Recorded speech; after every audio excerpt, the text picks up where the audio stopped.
Hi, and very welcome today, where I'm joined by Dan Smith, and we're going to be talking all things engagement.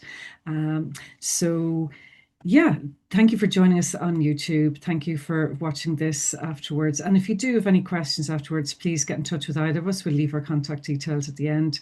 And I hope you enjoy today's conversation. So we're going to get started. Just wanted to welcome you, and we still have people arriving, so we'll let them in. Um, so for those of you who haven't met me, I'm Niamh Hannan, funny spelling, but that's Irish for you. And I'm joined today by Dan Smith, and we thought we'd get together to have an important conversation, really all about engagement. We have different backgrounds. So my background is I'm a chartered counselling psychologist. I was a therapist for 20 years. But alongside the one-to-one work, I've always done corporate work, trainings, workshops, and in 2019 closed up shop and retrained in coaching. So nowadays I work primarily with senior leaders, both teams and one-to-one, bringing the EMC approach to Europe, well, beyond the States. So EMC is emotional connection, and it's all about workplace relationships, focusing on really, helping people to repair relationships, and also cope with the difficult emotions that arise in the workplace. So that's it in a nutshell. But I'd like to hand you over to Dan to let Dan introduce himself to you as well. Thanks, Neve. Hey, everybody. So I you can save your booze until the end, but I'm an employment lawyer. Have been for a fairly long time now. And I started my career in relatively sort of hot and heavy way in all things employment tribunal litigation. Um, so something that in my misplaced youthfulness, thought would be a wonderful career. Um, got involved in litigation for a few years, specialized in it for a long time, litigated and advocated in employment tribunals nationally.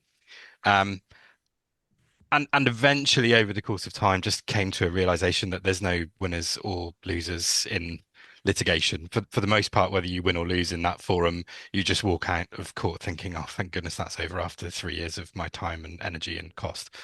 Um, and so I made the conscious decision at that point to switch the main focus of my practice. So I switched to advising line managers directly on how to handle employee relations issues, which was wonderful and fulfilling when you're having the conversation until you come to realize that there's a difference between a line manager understanding what needs to be done or what needs to be said, and then actually going and executing the thing. Um, and so having drilled down one level, I've drilled down another. I am still a practicing lawyer at People Law, where I'm engaged as a legal director. Um, but I am also in charge of the People Law manager training program. We call that Liberate Management Training. Um, and really, the idea behind that is to train senior leadership teams on the benefits of connection, engagement. Necessarily, we do some employment law stuff, but we have a conversation over the course of a day about risk, and the difference between risk in a strict legal context and risk in a day-to-day operational management context, which is where risk really manifests. So, from the Liberate perspective, we focus on four core management behaviors, which we'll talk about in bigger detail later. Um, but those are communication, courage, candor, and curiosity. And I'll talk to you a little bit later about the flywheel methodology that I adopt for driving connection and engagement. Mm. I love how you use that word connection quite a bit, Dan, which is all about my approach, I guess, as well. And I think something that's really important in in the whole context here. So we're talking about engagement. We're talking about the word that comes to me as well is safety. We have to feel safe enough to connect. With the EMC approach, it's all about, we need to feel connected. We're wired to connect. And in the workplace, I see a lot of disconnect. and then disengagement. And I think, it's maybe a recent enough challenge that so much has moved online, so much remote working, there's so much remote onboarding. Then there are, in other places, people being pushed back into the office. It's kind of a yo-yo effect. Like in Dublin here, the traffic situation is so bad, there's so much congestion that they're having had a lot of companies push people back into the office for at least 3 days a week. The government is now recommending that where possible, people should work from home to avoid traffic congestion. And with the rising fuel costs, that's one of the solutions, just stay at home again. Um, so all of that kind of can make it difficult for people, I think. And always interested, if people have questions as we're kind of discussing here, feel free to put a question into chat or to unmute if you want to get involved. Because we're not here to kind of tell you or lecture to you or anything like that. It's more about having a conversation really, from two very different perspectives that Dan and I bring, but also welcome your input. The really important thing that you've mentioned there, Niamh, in my book is safety. And I think sometimes it can be a bit of a turn off in a leadership room to start talking about things like engagement and psychological safety, because there's often the perception that these are, buzzwords created by people to sort of serve their own interest. Well, we never used to have an engagement problem, or psychological safety never used to be a thing. We all used to be fine. Forgetting that for as long as workplaces have existed, there have been good workplaces to be in. There have been bad workplaces to be in. It's just engagement, connection, safety, etc. are labels that we place on things to enable us to recognize them now. But that point about safety is so important, and it's the reason why when I do what I do, when I deliver training, fundamentally, I want to be making a difference in the world of line management. But I train leadership teams first because you have to have a leadership team bought into the principles of things like curiosity or courage or candor or whatever it might be, into the EMC approach. Because what you're about to do as the next step is go and train their people on generating a workforce and a culture that's full of curiosity and courage and being kind of giving kind, specific truths to each other. And sometimes they're going to get that wrong, right? This is a Mhm. bunch of new skills that you're giving people, and sometimes they're going to get it wrong. And in that case, the appropriate response is not to lambast or discipline. It's to congratulate them for trying, even if maybe they've created a risk that wouldn't necessarily have existed or would have manifested in a different way. Um, but certainly in that early stage, when you're embedding principles like EMC or principles like the deliberate management principles, and you're really focusing on getting people to understand connection and engagement at a human level, um, it's that training is so performative without any kind of investment and backing from a senior leadership team that, Mm. they need to create the psychologically safe environment for managers to be able to go and practice this stuff and recognize that they're not always going to get it right. Absolutely. And I see a message coming in from Jane there about, the whole culture really. And, there can be subcultures within a large organization. You can have subcultures within a team. You can create safety in a team, even when the greater company maybe doesn't have that safe culture.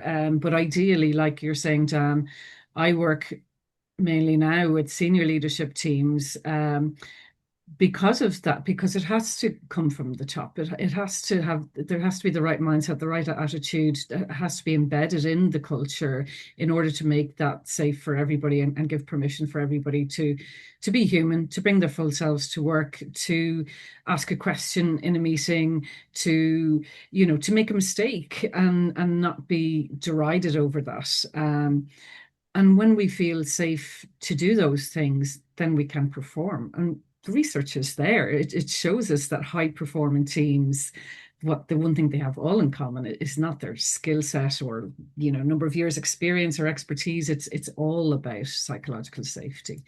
Um, And I guess from the EMC perspective that I'm bringing, like what we see a lot is that ruptures happen, disagreements happen, awkward moments happen in the workplace all the time. And when we don't know how to repair those, it's like there's a little split, there's a hairline fracture that then just kind of grows and becomes a chasm over time. And if that hairline fracture exists between me and you, Dan, for example, then I'm more sensitive to how you say things, to what you say, to your facial expressions. I'm being triggered. I'm re-triggering you, and that grows, and that lack of safety then grows between us, and that impacts on our team and the people around us and everything as well, which, as the lawyer in the room, I guess you're often seeing things when they get to HR level, they're in a procedure at that point, and kind of being managed. And as you say, there's no good outcome out of that. Everybody's stressed. Yeah, I agree completely. I think that the vast majority of sort of employee relations cases that come across my desk where there's kind of a real tangible element of legal risk to it, um, are probably resultant of a missed opportunity for a conversation or Mhm. somebody trying to have a conversation but executing it really poorly for a Mhm. variety of reasons. Their tone doesn't match what the words that are coming out of their mouth. Um, yeah, there's various People barriers. They're often using a don't bunch of have the jargon. skills. I, People are afraid of those emotional conversations yeah. because yeah, people avoid the difficult conversations, and then it builds up and escalates and ends up in your desk. Yeah, absolutely. And I think the other thing that the world at large, I think, is coming to recognize the importance of, but I think businesses have been slow to recognize it, is the importance of, or the impact of the manager in that manager-employee relationship. I mean, there's such an imbalance of power there, one way or the other, right? I mean, we have typically managers these days promoted for technical expertise, I would say more often than not, or tenure, or we've reached the top of an arbitrary pay band and we can't give you more money without giving you a bunch of people to manage.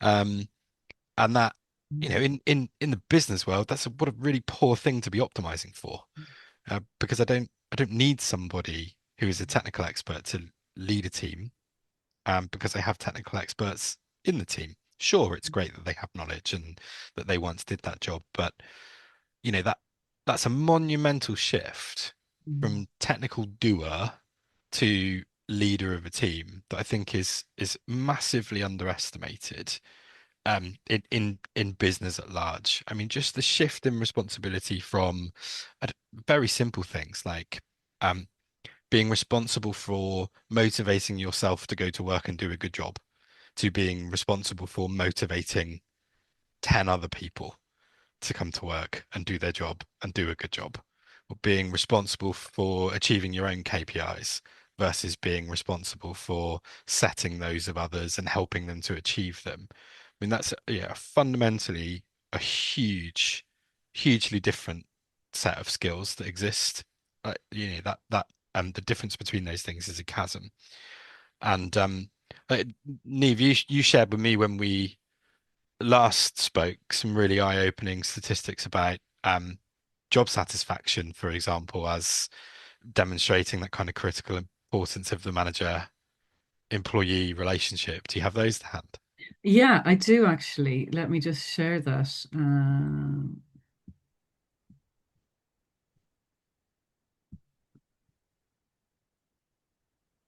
now,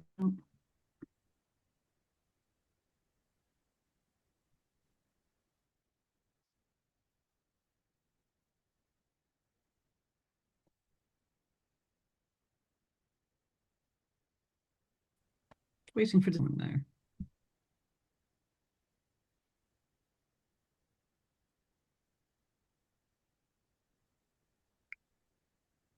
Sorry, Dan, can you see anything? Oh, here we go. Gotcha. Yeah, gone again. Here we go. Okay, so um, Yeah, when we look at, I think this is such a critical slide. That when we look at at life satisfaction as a whole, job satisfaction contributes to about a quarter, 25% of that. So it's a big factor, but it's not the biggest. There are other larger variables. Mental health is a much bigger variable there in our drivers of life satisfaction, and there are others as well that kind of add up to the other 39%. But if we take that 25% of job satisfaction and just look at that, and well, what drives job satisfaction? The single biggest factor there is relationships. Our interpersonal relationships are the most important contributor to our job satisfaction. It's a bigger factor than whether it's an interesting job, how much money you get, whether you're on the right pay scale, or whether you're going to get promoted or anything like that. Interpersonal relationships are key to our job satisfaction. And if you take that 39% and break that down, 86% of that is a relationship that you have with your line manager. So that manager direct report relationship is critical to whether you like your job or not. And going back to the drivers of job satisfaction, the interpersonal relationships, we know anecdotally that that's true because people will stay in a crappy job often because of the people. If they Yeah. like the people, they're quite happy often to stay in the job, even if it feels like it's going nowhere. Or the converse is also true that, we could have a great job on paper, being paid well, but if if we're not getting on with the people that we work with, if we don't like our manager in particular, if we don't feel supported, they don't feel like they have our back, then we're gone. We're gone. And we Yeah. know that about 75% of the time when people leave a job, it's because of that manager relationship. They've had a bad relationship with the manager, or not even a bad one. It's not even conflict.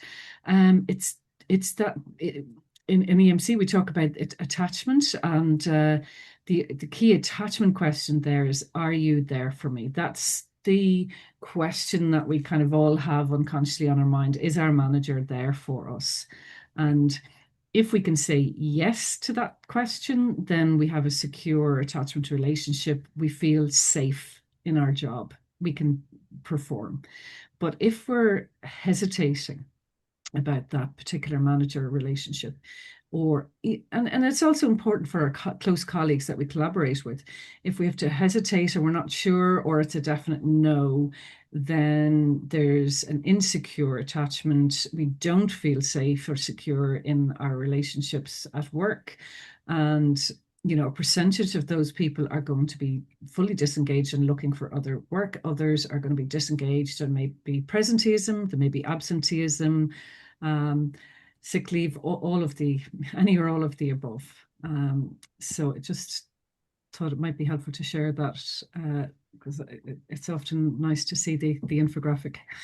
Um, Yeah, absolutely. I mean that those statistics are astounding, right? And like I can see Jason saying in the chat that a manager who's supportive is worth its weight in gold. Hopefully, a lot of us have that story and that experience at least once. There are plenty that don't. Um, the thing that everybody shares across their working life is that they have that one story about the really crap manager, who really wasn't there for them, who really made their life a misery. Um, and they ended up leaving the job in consequence. But often what you'll see in those scenarios is, really high attrition, but you'll see fundamentally a team that did get on with each other, that bonded in consequence of sharing a really bad experience with the manager, all rocking up in the same place somewhere else a week or two apart. But that it's so astounding the impact that line managers have, and it's even more astounding to me that that isn't sort of fully widely recognized in the world of business. Don't get me wrong, there's some great companies doing some great things. Um, but particularly with kind of where we are in the world at the moment, when times get hard and pennies need to be pinched, the first thing you tend to see disappearing are the L&D budgets, right? Which means no more training managers, which means people are left to their own devices. And you, Mm. um, I, I was doing some reading up on this the other day, and we were just sort of looking at some of the statistics. Yeah, get the Gallup research, for example, managers accounting for 70% of the variance in team engagement. So when you've Huge. yeah, Yeah. absolutely massive. I mean, they compared in that research piece, they compared engaged versus disengaged teams. And you've got sort of highly engaged teams or highly engaged business units achieving on average kind of 23% Mhm. higher profitability, 18% higher sales productivity, 78% less absenteeism, up to 51% lower turnover, um, with managers accounting for 70% of those variants. It's just really um really nuts. It hammers home to me more than ever that It just leaders seems and bizarre. managers. I'm looking at all the messages coming in. People's fingers are busy typing, and I see Naomi says there she's only ever had one good lining manager experience, which is why she's self-employed. Yeah. Um, And so then a yeah, super interesting comment there as well. If there's anyone who calls L&D budgets ever do an analysis of the resultant people consequences. Um, I wrote and published a blog on that a couple of weeks ago, actually, Naomi, that you'll be welcome to go and have a look at. But yeah, in sharp terms, talking about the opportunity cost of cutting an L&D budget. I mean, it's really, really ridiculous. Some of the stuff that I was coming across in that forum was some Centre for Creative Leadership research, which was 71% of organizations expect to cut L&D budgets if the economy worsens. But 82% of those same organizations recognize that leadership development is a competitive advantage.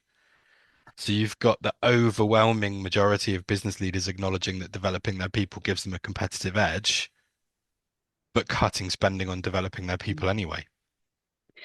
which perhaps points to another issue that not all leadership development investment is paying, is doing what it says it's supposed to do, or it Quite right. is giving you the results, and that's definitely an issue, I think, because there are billions being spent on it, um, and and yet when we look at the relationship, I think there's not enough emphasis, like, anywhere on the relationship, that manager, those people skills. I mean, there's so much research to back this stuff up over for years now on emotional intelligence, on the importance of supporting managers, on the importance of giving people these skills. I often think of emotions as being kind of the final frontier in the workplace, because they're still scary, and we still don't have the skills to deal with them, and that's what I teach, really. Um, but when difficult emotions happen in the workplace, people have their reactions, and they try and avoid it and shut it down, and so there's no repair done. So we end up everybody having a story about the job that they left because of a difficult relationship, where they didn't feel safe, where they didn't feel valued, they didn't feel respected, and often, for that individual, it's their manager's fault, but for the manager, often it's they haven't been supported. As somebody else said in one of the messages here, it's they haven't necessarily been trained, like you were talking about, Dan, where they might be promoted for lots of other reasons, not necessarily their people skills. They're not necessarily given the training then when they're in that position, because it's it's it's not recognized just how important that is. Mm. Um, and then they also have the strain that they're not just people leaders. They're expected to reach targets. They're expected to reach all the KPIs. The world is moving at a very fast, it seems ever faster pace. There's all the chaos that we keep kind of like have landing in on top of us with world events, which just as soon as you kind of get your train back on track, it's like it's derailed again by the next war or by the next, global crisis. So for organizations and for leaders, that makes it very difficult. And they're supposed to manage still answering to their shareholders, keeping things profitable, keeping the train back on track, and manage their own emotions around that, and be responsive and manage and regulate the emotions of their team. And that Mm. last bit is just not happening. And then it's like the whole thing kind of logs back. And how can you keep the whole thing moving if you're not looking after the people? You can't. Yeah. Well, I absolutely agree. And Jane, you popped in the chat a minute ago about those day-to-day coaching moments. Like in my book, um, that's where real management happens, right? That usually all too personal, very uncomfortable situation that you have a conversation about, you figure a way forward. I refer to them as the early quiet word conversations, the nip in the bud conversations, whatever you might want to call them.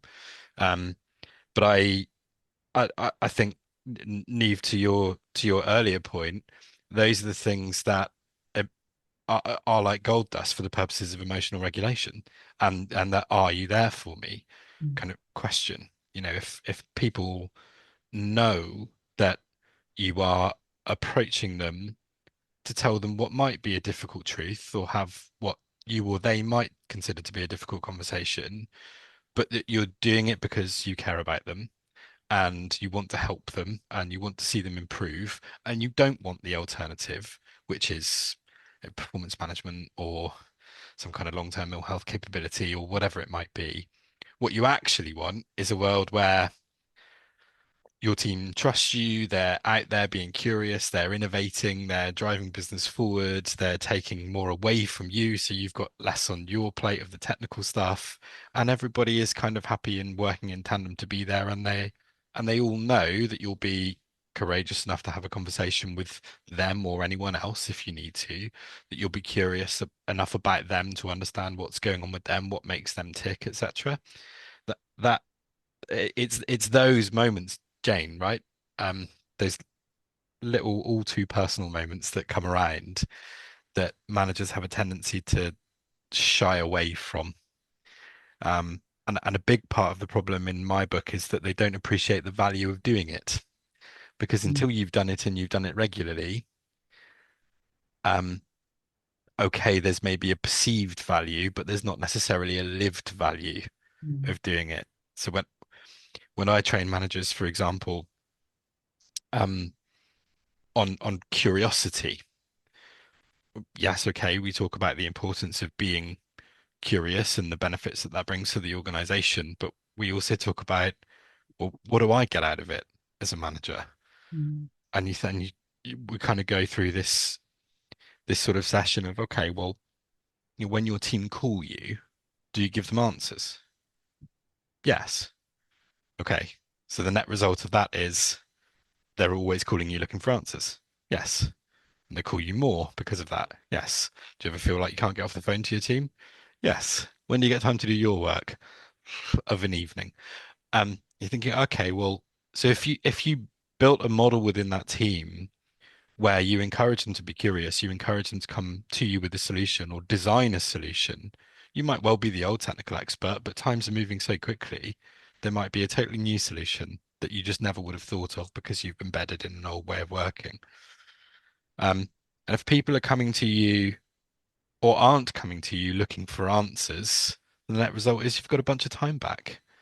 And it's not very often that anybody causes a fire so serious that it can't be put out, right? You just build in a sort of a sense check layer. Maybe we'll check in a few days' time. Maybe we'll check in every other week. Depends what that project is. Um, but I think the value of core principles of management behaviors is misunderstood because there are so few people that are practicing them or have witnessed them in practice.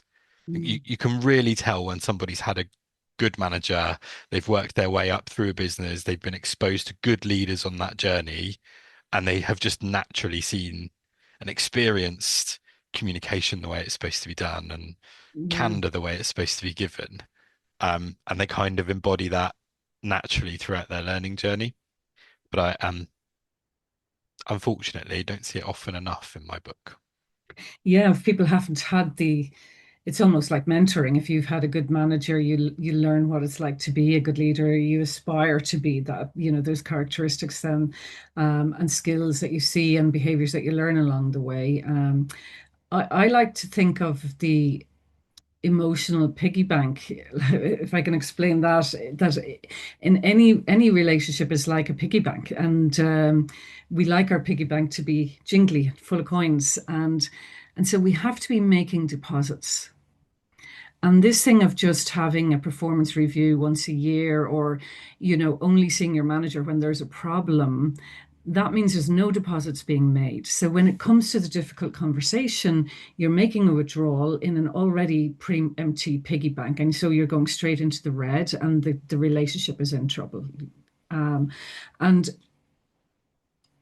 that's why I think it's really important, like that we focus more on connection, on creating safety, and that's created in lots of the good times as well, the little conversations, the little quick check-ins, it's the minutes here and there. I was listening to a podcast recently where the general manager of Munster Rugby was interviewed. And I mean, I don't know if any of you are familiar with rugby, but some of the Munster players would play for Ireland as well. So we're talking about a very high performance setting. And they have performance reviews all the time. They're going to be before a match, after training, all of that. So what he was saying is that he had to kind of pull himself away from all the work that he'd have to be doing on the laptop to make those moments of connection happen. So walking with the team from the locker room to the pitch, to have those conversations, to check in with people, to connect on a human level. When somebody comes into the office, closing down the laptop, connecting with them as a human first before any talk of work even begins. And that's what I'm experiencing when I'm working with senior leaders. That's actually not happening because it's also transactional. It's also focused on the task and the solution, and people are straight into that kind of fix it mode, which is very fast and works if we're automatons, but not when we have more of a story, or if we're feeling disconnected or we're feeling anything, then we need to be kind of meted and greeted as a human being first and foremost, and then we can go switch back into that. So I call that slowing down in order to speed up. Connect with the person first, and then you can move to the solution. Very often when people have an issue or a problem or a grievance, if you don't slow down and really listen to the emotional content of that, and you move too fast into the solution for them, then they go out feeling dismissed, and they'll talk to somebody else, and then somebody else and somebody else. And that same story keeps getting retold until they feel heard. Not because they haven't got the solution, because they haven't been heard. Yeah, that's really powerful, Neve. I make you right on all counts, as I normally do. The the word that we keep coming back to is connection, right? Yes, Thomas Folk, I have noticed you on the call. Thomas are big advocates for connection. Um, and so the theory goes, Neve.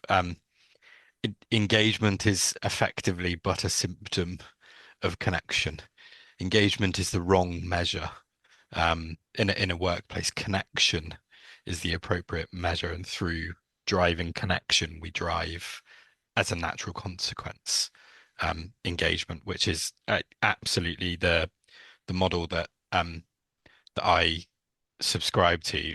If I may, I'll share with you my what I call the Liberate Management flywheel. Do please. Thanks. Hopefully, everybody will be able to see that. Just give me a nod if you can. Great. Yep, can Excellent. do. Yep. Thank you. Um, so at least my theory goes, there are there are only five things that you need to create as a manager in order to drive connection. And those things are a sense of satisfaction, a sense of citizenship, a sense of motivation, a sense of understanding, and a sense of commitment from your team. So I think about primarily connection as being an equation that we can simplify for managers to help them understand what to do in particular sets of circumstances. When we talk about connection and engagement, it sounds like this big, massive thing that's going to take years to achieve. Um, but actually, we all know that a great manager can achieve a great level of connection in a team, even in an entirely disconnected, kind of mad workforce at large. You still have pockets of great managers doing great things with great teams. Um, and that in my book is because they follow the 1+2+3+4+5 equation and try and generate commitment, satisfaction, citizenship, motivation, and understanding. Um, when I talk to leaders and managers, we drill down a level further and we say, okay, well, that's not overly complicated, but even if that in and of itself sounds a bit complicated, really the thing to understand is there are only four things that you need to consistently demonstrate in order to automatically drive that flywheel of connection. Four behaviors, that's it. If you communicate, learn to communicate and practice communicating and communicate well and appropriately with your team members, that's behavior one. If you are candid, and I lean on the principles of radical candor there, which is a fantastic book written by a lady called Kim Scott that generally is a goldmine. Um, but radical candor is effectively a sort of telling kind, specific truth. So if you imagine a performance management conversation or uh, not necessarily, you're having the early quiet word conversation in a performance management context for somebody who historically you've had no problems with. A lot of managers would go to HR and be looking to default to policy. Whereas actually that early quiet word, kind, specific truth, I've noticed this is going on with you. Is everything all right? What can I do to help? Let's have a conversation about it. Um, but ultimately, and I'm telling you this genuinely because I care and I don't want this to go any further, I need this bit to improve. Um, so if you can be kind and specific with people, but they know that you're doing it because you care about them, that's the second management behavior of candor. We'll take a quick detour here because actually the sort of the opposite of candor is the thing that I see most prevalent in workforces today, which is something called ruinous empathy. Um, it's effectively, I am so worried about your feelings or how you're going to react to something, um, that I'm just not going to tell you. I'm just not going to say it because I think that's the kind thing to do. So we justify not saying anything by feeling that that's the kindest thing that we can do in that scenario, or effectively we confuse being nice with being kind. And that ruinous empathy is when I referred to earlier, missed opportunities for conversations with managers, creating probably most of the cases that come across my desk. Um, so it's rarely because they've been sort of manipulatively insincere or obnoxiously aggressive. It's usually because they've been ruinously empathetic. Um, and then courage and curiosity is the final two in the four management behaviors that spin that kind of flywheel of connection. I think courage is something that um, is lacking, and in my honest opinion, is um, degrading as a general kind of human behavior across generations. So I think it's really important for people to recognize the value of courage, the value of speaking up, the value of having an early quiet work conversation, the value of um, really trying to get to know someone. That's a very courageous thing to do. Trying to get to know somebody that you know you might not be friends with otherwise, or you might not approach in the pub, or you might not consider interesting. So trying to get to know them is very courageous. And then curiosity, which for me is just an underappreciated superpower. I think if you were to ask any successful leader or successful entrepreneur in business what, realistically what they attributed to their success to, most of the time the answer you get is, I just asked a bunch of questions and I learned a bunch of stuff as a result of that. I was curious. Um, and that is missing in line management, certainly. I mean, I've had a few examples of cases this week where we've been dealing with um, individuals with tricky health issues um, that on the face of things, managers might be running terrified from having a conversation about. But actually, once you've had the courage to get in there and have a conversation, and you've been curious about that person and what they're experiencing and what they might need by way of support, etc., it becomes so much easier to find a resolution that's acceptable to everybody. And even if you can't find a resolution that's acceptable to everybody, it's far less likely to result in a claim because there's a general appreciation that you've tried to do everything that you possibly could. Um, and the thing that I love most about curiosity, or the fact that I love most about curiosity, is that it operates at the level of the amygdala. So, if you are genuinely sort of giving somebody the impression that you're being curious about them, you're taking an interest in them, even in difficult conversations, their sort of stress levels and their defensiveness is just automatically reduced, far more likely to have sort of an open, honest conversation with you and to open up with you and tell you what's going on with them, rather than you sort of walking into a room taking an approach of, well, I need X, Y, and Z from you, and why isn't A, B, and C happening? We've all seen the level of defensiveness that we get met with in response to that kind of situation, that sort of employment tribunal litigation waiting to happen. Um, so anyway, I thought I would share the sort of the flywheel methodology with you. And Niamh, I'm sure everybody on the call will be super interested to learn more about the EMC approach. Yeah, well, just looking at your flywheel and connections at the very center of that, and that's first and foremost what EMC is all about. I guess you were kind of coming at the same thing from a different perspective in the sense that EMC is about looking beyond the behaviors to the emotional skills, which are usually sorely lacking. Just as human beings, we when we feel a difficult emotion, we're kind of not sure where to go from there, particularly in the workplace. Um, so we see two key kind of approaches when people are stuck in a negative cycle, when there's a disconnect happening. And one is that you often get a pursuer, and pursuer behavior is, I think of it like Pac-Man, they're coming after you. So it's like, Dan, we need to talk about this. I've sent 10 emails. Why haven't you been answering my emails?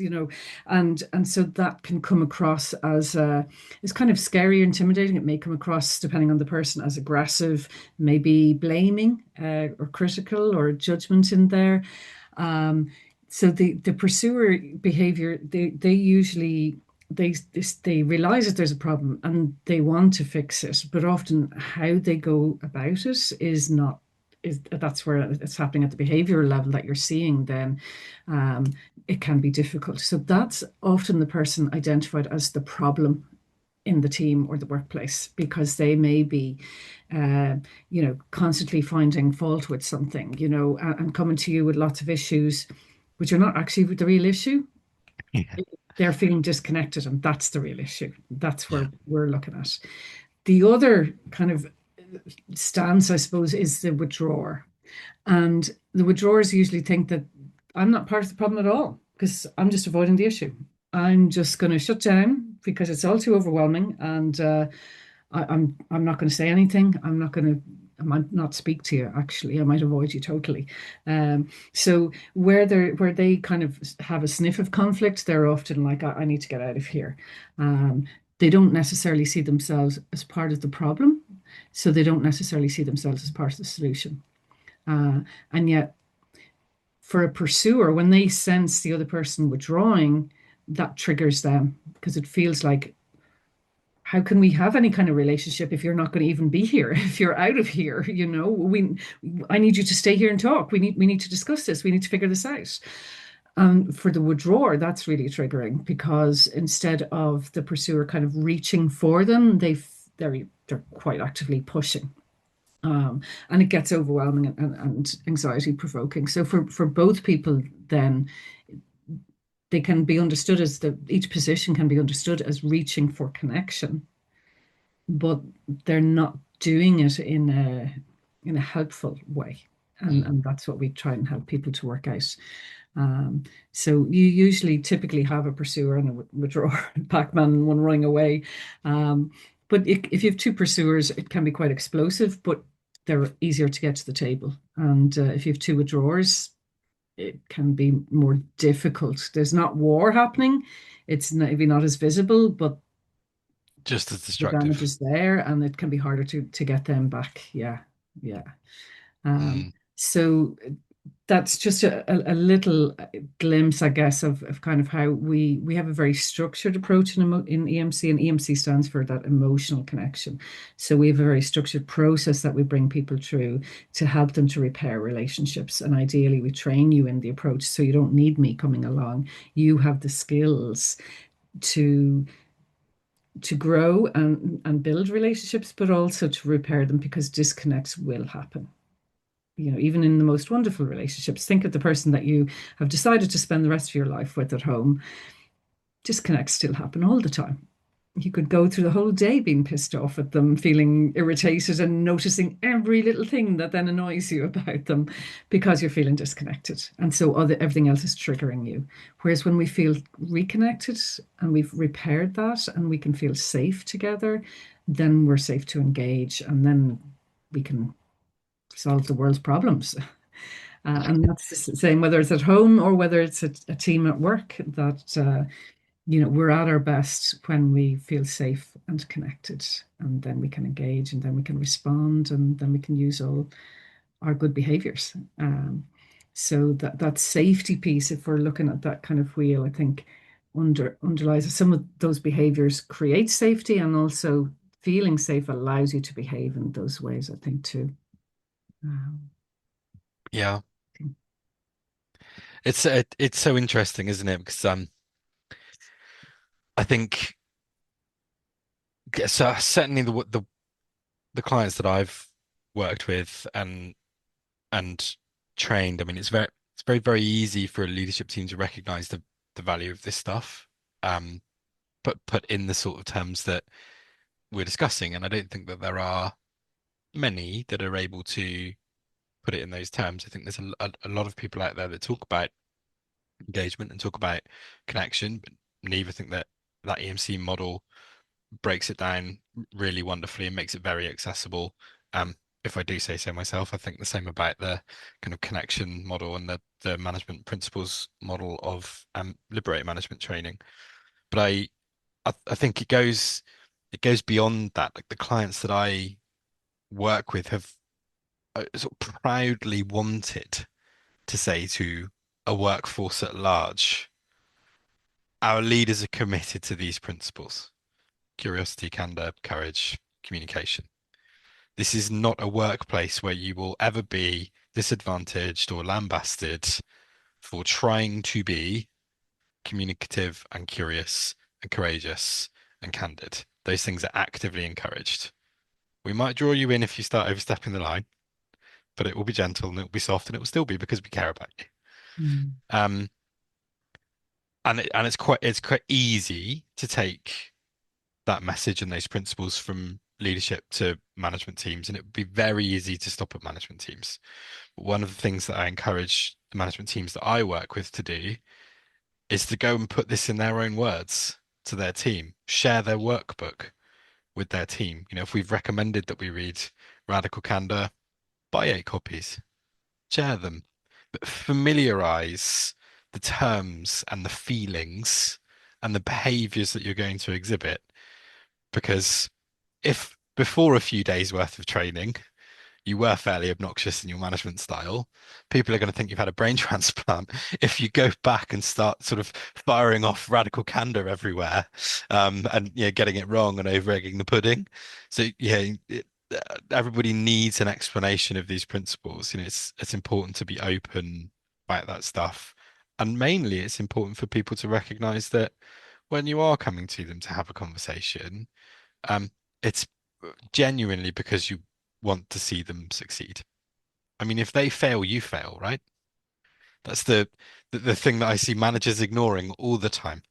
Your Mm. team's performance is a reflection on your ability as a manager. And you get met with excuse like, yeah, but John isn't very good, and Steve's only been here for 5 minutes, and It's a I'm blame not really game, quite though. sure on him yet. And Absolutely. then that pointing fingers then breaks any safety. So yeah, and that comes back to come back to bite you. Dan, there's just so much, and I'm sure we could continue for many hours to come. There's so Yes, we much could. in all of that. I want to open